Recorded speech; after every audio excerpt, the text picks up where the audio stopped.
Bryce and I'm not going to be your comedian this week. You see, I had an idea. I told you about the idea. I had an idea and I was going to put it together, but then my old buddy Cleetus got a hold of me and he said he had a better idea and he didn't want me to do mine. So I'm just going to turn it over to him and he's going to do a thing that he called, what was it? Let me look at my notes.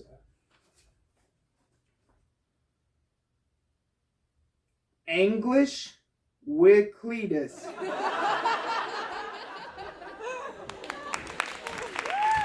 Well, hey there, y'all. I'd like to take this moment to welcome you to a thing I like to call English with Cleetus. Now, most of y'all don't know, because I'm sure old Bryce didn't tell you. But before I became an ER doctor, I taught English at Mark Tree High School. Yes, it's a real place. For 19 years. And during my time there, we had a recordly high graduating class of 13 students in 1 year. A record which I'm proud to say still stands to this very day. That's right. But now I've decided to return to teaching on account of one, I woke up on a Thursday morning thinking it was Friday by mistake. And I went to work and didn't do nothing. And the hospital fired me. You know how it goes. And two, I've been looking on that Facebook and seeing y'all writing all uneducated, improperly using different words in the English language. And I'm tired of seeing it. All right? I done come out of my teaching retirement so as I can set y'all straight. So let me start by telling you one of the most common things I've seen.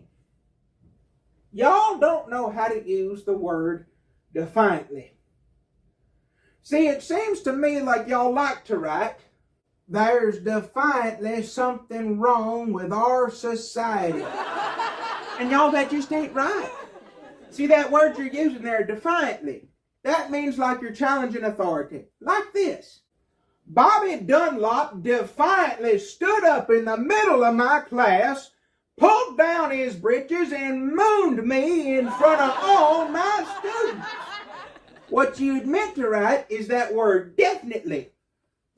Definitely. D-E-F apostrophe N-I-T-L-Y.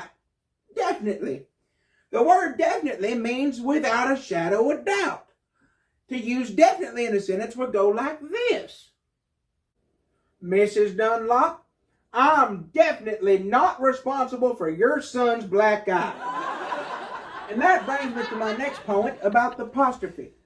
See, the apostrophe is like a little comma, but it's up to the top of the word. And instead of jamming together multiple sentences like y'all like to do on that Facebook, it can jam together multiple words. 2 and sometimes more words can be jammed together with that there apostrophe. Lots of words use the apostrophe like don't, won't, can't, ain't, this and that and the other. Now, why do I bring all that up? Well, it's simple. I've seen several of you mix up them words your and your. And it's like you think that apostrophe in one of them words is just up there for decoration. Well, listen, son, I'm here to tell you that apostrophe ain't just for decorating. No, it's got a function. And see, we'll start with a simpler word. Your. Y-E-R. Your. That word is meant to show ownership. Like that book right there, that's your book. That book is yours. It's an ownership word. But that other word, that youer. Y-U-apostrophe-E-R. You. That's what we call a contraction of two words. Now stay with me now. I know I'm fixing to lose some of you, but just bear with me and it'll make sense at the end. If you need to, just go back and rewatch it. All right. Now that youer, it's a contraction, like I said, about them words, you are. That means you are going to do something, such as you are going to the park.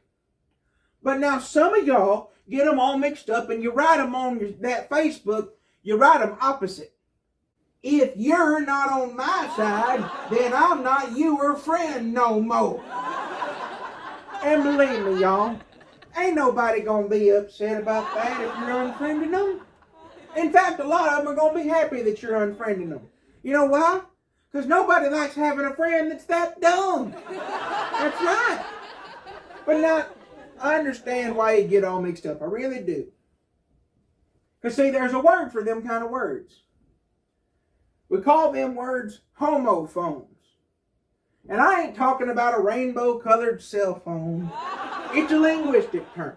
Homophones. It means different words with different meanings that just so happen to sound a lot alike. Your and your happen to sound a lot alike. But they got two totally different meanings and different spellings, and the different spellings denote their different meanings.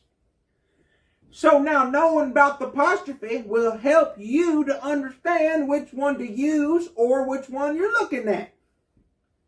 Now, see, English is practical. Anyway, though, another pair of them there homophones. A lot of y'all get these mixed up as well. Another pair of them.